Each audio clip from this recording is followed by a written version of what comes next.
Son günlər Hindistanda Nipah virusu ilə bağlı vəziyyət gərginləşib.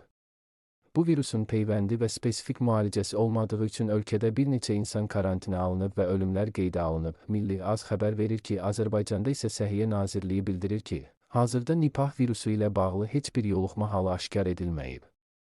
Nazirlik əlavə edir ki, virus ölkəmizdə endemik deyil və mövcud epidemioloji vəziyyətə əsasən əhaliyə real təhlükə yoxdur.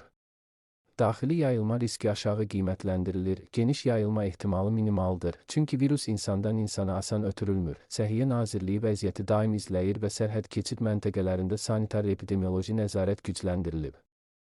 Şübhəli hallar aşkar edilərsə, xüsusi təhlükəli infeksiyalara nəzarət mərkəzinin yüksək təhlükəsizlik səviyyəli laboratoriyalarında müvafiq müayinələr aparıla bilər. Nazirlik həmçinin Ümumdünya Səhiyyə Təşkilatı və digər beynəlxalq qurumların məlumatlarını da davamlı izləyir. Profilaktik tədbirlər olaraq yarasaların çirkləndirə biləcəyi meyvələrin yuyulmadan yeyilməməsi, pasterizə olunmamış meyvə şirələrinin qəbulundan çəkinmək və xəstə şəxslərlə təmas zamanı fərdi qoruyucu vasitələrdən istifadə tövsiyə olunur. Hazırda əhali üçün əlavə məhdudiyyətlər tətbiq olunmur, sadəcə ümumi sanitariya və gigiyena qaydalarına riayət etmək kifayətdir.